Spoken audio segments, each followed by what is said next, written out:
Hey there, and welcome to That's Audacious, where we share entrepreneurial stories from amazing leaders to inspire and motivate you to be bold, brave, and audacious. I'm your host, Lauren Clement, the brand navigator, here to share stories that will make you say, well, that's audacious. Hello and welcome to the That's Audacious podcast. I have the most extraordinary guest with us today who I happened to meet when I was in Austin, Texas at the National Speakers Association. And Libby and I just seem to get on like a house on fire from the get-go. We have so much in common, including we both have very small feet and love buying nice cheap shoes because of that. But Libby is an extraordinary person in the book publishing community. So she's founded a company called the Strategic Book Advisors because she believes that every expert has a story worth telling, and that the right book can completely change the trajectory of a business. And nothing excites us more and excites these guys more than helping professionals transform their experience into building authority and having that confidence to step out and create a lasting impact. So I'm so excited to have Libby on the show today, all the way from the USA. Libby, tell us a little bit about why you got into this. Were you always interested in books? Were you a great reader? What got you started in this world? Well, I can honestly say that I had been thinking about writing a book for probably 15, 20 years. And so my journey started with my own book, finding a ghostwriter. I got into this program that coached me through it and all that kind of stuff. So I actually ended up creating a book. It's for mental toughness for teen athletes because I raised a teen athlete. My background's in exercise science. I'm a certified nutritional counselor. I'm certified mental toughness coach. I was a D1 sports performance and nutrition coach, the whole thing. So I wanted to write a book for parents, helping them raise their teen athlete and kind of the realizations that went along with that and helping them help their kid. And then from there, 7 books later, there we go. Then I ended up coaching individuals, thousands of them, on creating their own books, which was a great experience. I love that. I have to say, I was a teacher before, so I have this very servant heart kind of mind where I just love seeing people get excited about their own success. So we started Strategic Book Advisors because we had expertise in creating books and helping individuals create their books. But also we knew that one of the biggest missing pieces was what to do with that book. There's nothing worse than getting a book and being so excited about it. And this is going to be so great. It's going to change everything, my business, how people perceive me, the whole thing. But it never gets there because people don't have a plan to take their books and strategically use it to elevate their business in whatever sense they want to do that.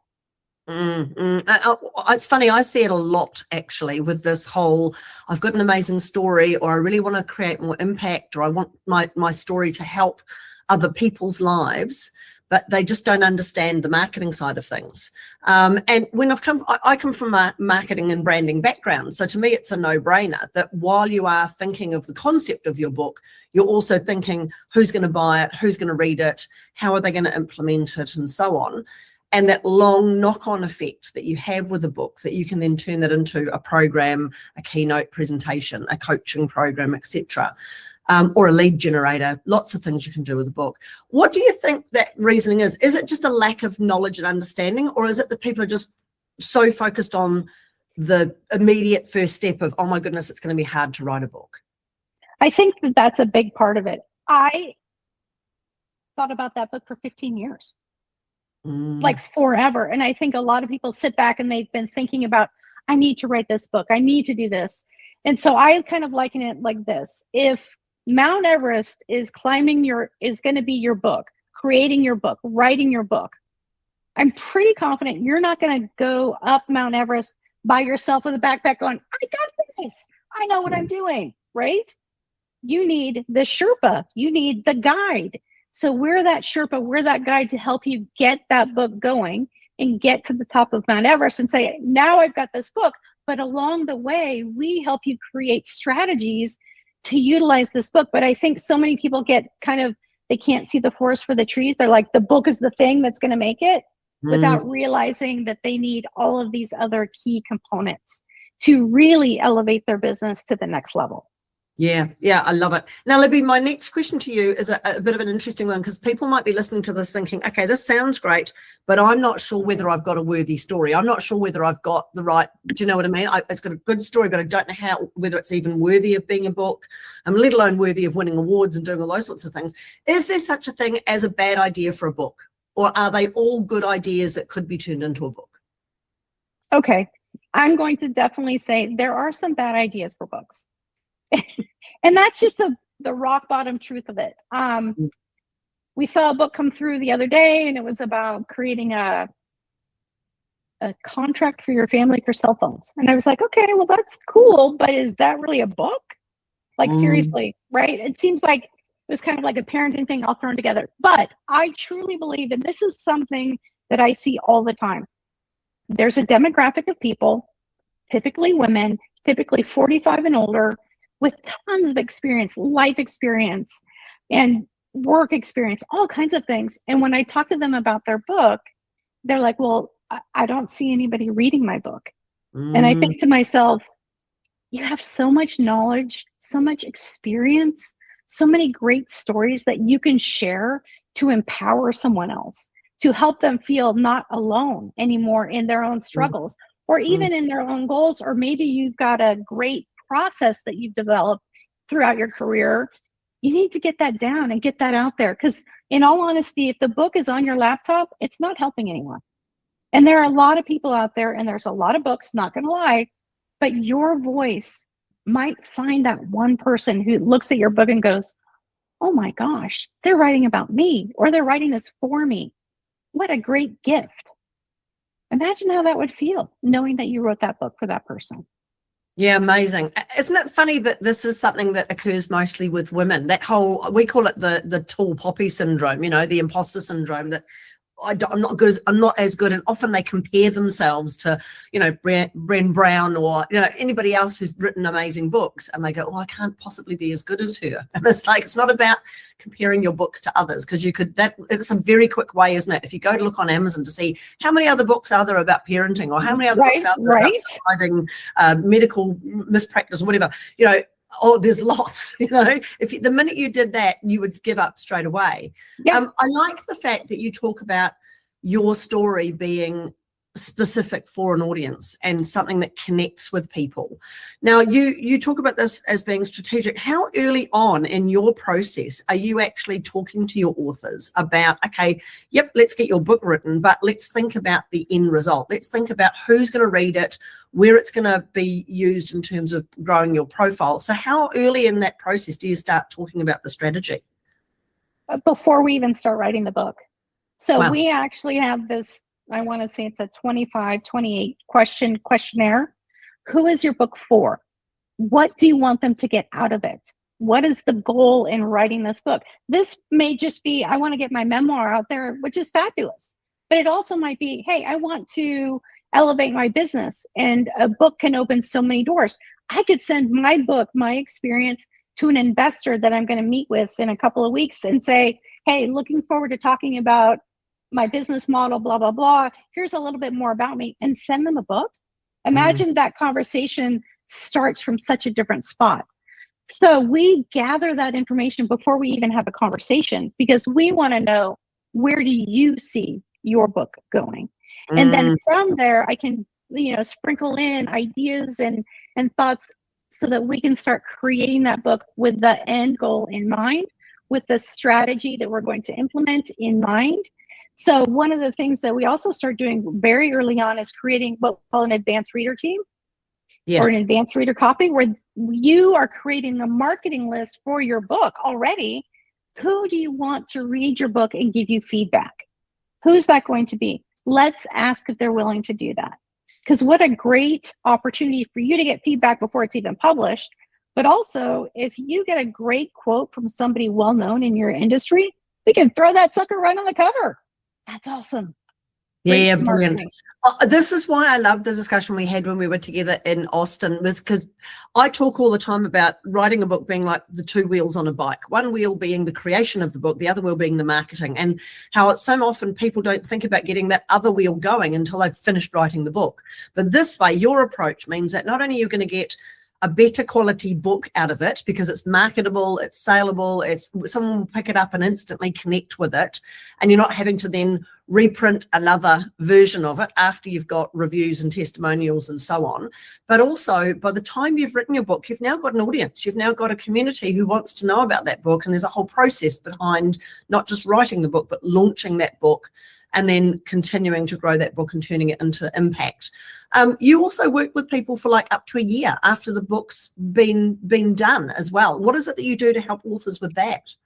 So we have a year-long email marketing that we embedded into our book process. In addition to that, they get a podcast. So you and I would sit down and discuss your book. Then you get a copy of that for your marketing, for your socials, for your website, all of that kind of stuff, which we can also help you do, like snip it up and all that kind of thing. You also get a lead magnet that we embed into your book. So now the most random person buys your book, they read it, it makes a difference to them. They want that lead magnet. Now you're marketing through your book, which is great, because you can have a book, but if you don't have a way to capture who's read your book, it's not doing you any good, right? From a marketing standpoint. So we have that the year. And then we also have this weekly mastermind group where you get to talk about marketing and tech and how, with tech changing so much, that changes marketing so incredibly differently than it was 2 years ago. I mean, if you told me that ChatGPT would become my best friend, yes, okay, yep, definitely, then I would go, that's insane. I don't do that. That's not my relationship with my computer. But apparently now ChatGPT is, I call him my boyfriend. My husband totally knows about it and it's fine. But yes, but those are the kinds of things that you have to stay on top of when you're looking to market your book. What are the systems I can put in place that make my life easier, right? If you've ever worked in like Go High Level, they have a socials calendar. So I can literally plan all of my social posts from now till the cows come home in one afternoon. That's a beautiful thing. Yeah, having a system. And I like the fact that the whole thing you do is systemized. I think that's why when we were looking at it, it fits so well with book awards. Because if you've got a book, you really want to be entering it into book awards. I mean, Book Excellence Awards announces once a year in January. So if your books come out in February, you've got a whole year to wait until that award even comes round, right? Some awards are 3 months, some are 6 months before they get announced. Some are international, some are for independent book awards. There's so many of them, but there's also the Thought Leadership Awards and the industry sector awards that you can get into, especially if you're a speaker and you want to get on those stages. And also, I know from in Australia about now, August, September, when we're recording this podcast, is an ideal time for speakers to be getting a book out, because they get a book out and then they contact people and say, are you planning your conference for next year? Because in Australia, things quieten down at Christmas time because everybody goes on summer holidays. In America, that would be June, July. They all go on, and that's when speakers mostly have their holidays, because then it kicks off again. And you want to get your books out there so that they can book you for the next year's conference. So there's a whole timing element around. I guess the whole thing, Libby, is looking at it from a long-term forecast rather than a short-term, I just want to get my book done. Right. Something you mentioned just now, and it's the elephant in the room when it comes to books, AI. How are you seeing AI infiltrating your industry? And is it a good thing, a bad thing, or is it just a thing? Okay, so here's my take on AI books. I think AI is a great tool to help me flesh out ideas, to help me create a structure to my book. Because literally, like, I can throw it all up onto my chat and go, okay, can you organize this for me in a way that makes sense, like beginning to end and all that kind of stuff? And I love it for that. Now, if you've ever read an AI book that has never been edited, never had a human read through it, it's complete slop. And there's not any connection. And here's what I tell my authors all the time. You've got this system. You've got all of these great points. However, I need stories. I need human connection, because this is the way you're going to captivate a reader, by tapping into their emotions. This is something I say all the time. Okay, so Lauren, don't go eat that berry over there. And you're going to go, yeah, okay, I won't. But if I say, Lauren, my uncle ate that berry and he died 2 days later. Now, which story are you going to remember? The impact of someone dying that I cared about, that whole thing is way more relevant to you than just the facts. Don't eat that. It's not good for you. Not the same. So AI is great. As I said, it's a tool, right?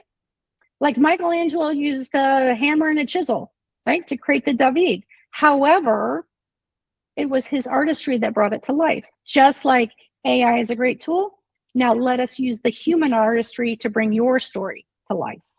Yeah, and I think it will get better, obviously, as it goes, that maybe there's some editing functions as well. Maybe there's some polishing elements. I know there's AI platforms out there that will record your audiobook for you.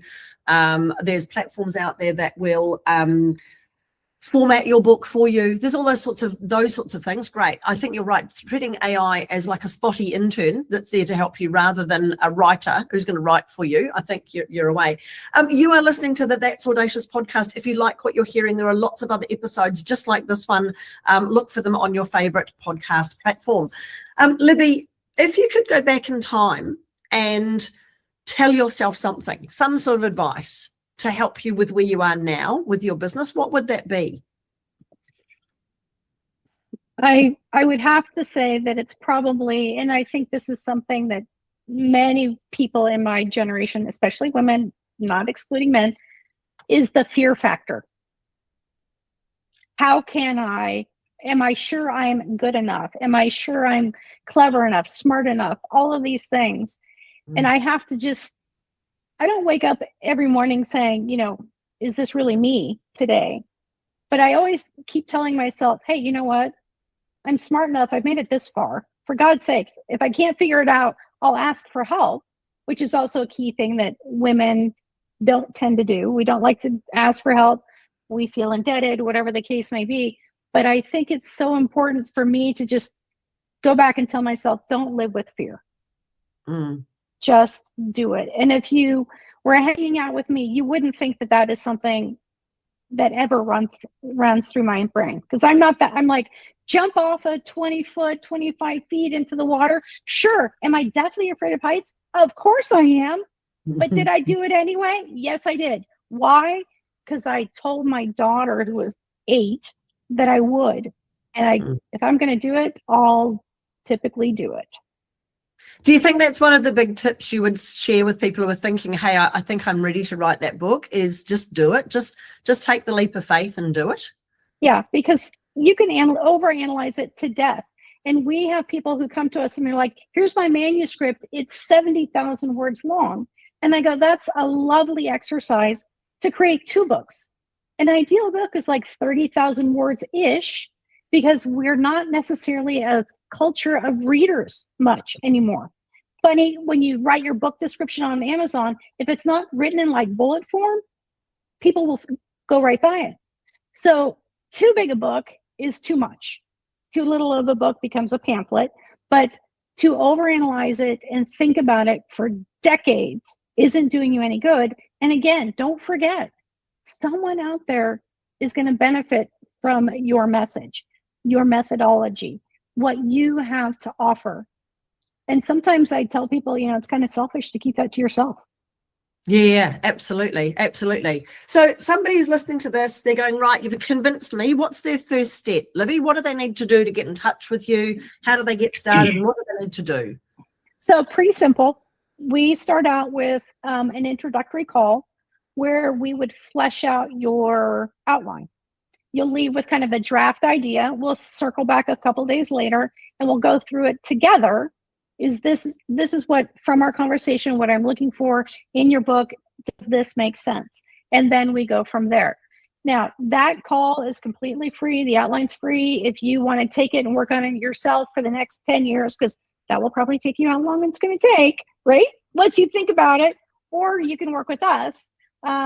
It's free to do. And you can just shoot me an email at Libby, Libby, not IE, Y, at strategicbookadvisors.com. We tried to make our emails very simple, right? And SBA.com was already taken. So there you go. So it's Libby at strategicbookadvisors.com. Brilliant. And the links, listeners, will be below this interview. So you can go and check out Libby. You can get in touch with her and you can find out all about the amazing services that they have. Libby, it's been extraordinary to interview on the podcast today. I've so enjoyed our time together. And I think your services fit so beautifully with what the Audacious Agency does. We're very strategic about awards. We're very strategic about personalising every single approach to how we help promote authors. And that fits beautifully with the way that you develop your strategy for people's books, not just for getting the book written, but for actually creating impact and making sure that book has a purpose and it's fulfilling that purpose for the people writing them. Libby, thank you for being on the show. You're just extraordinary. I love the work that you do, and I can see lots of authors doing extraordinary things when they're working with you. If you're listening to this podcast, please get in touch with Libby. She's there to help you bring your book to life, but more importantly, make that impact that you so deserve to have. And you do deserve it. You do deserve to be well-known, well-paid, and wanted. We'll see you in the next episode. Thanks so much for listening to the That's Audacious podcast. Remember, there's no place for modesty in business, and you do deserve to be well-known, well-paid, and wanted. For more episodes, please subscribe to the podcast on your favourite channel or follow us online. The links are in the description below.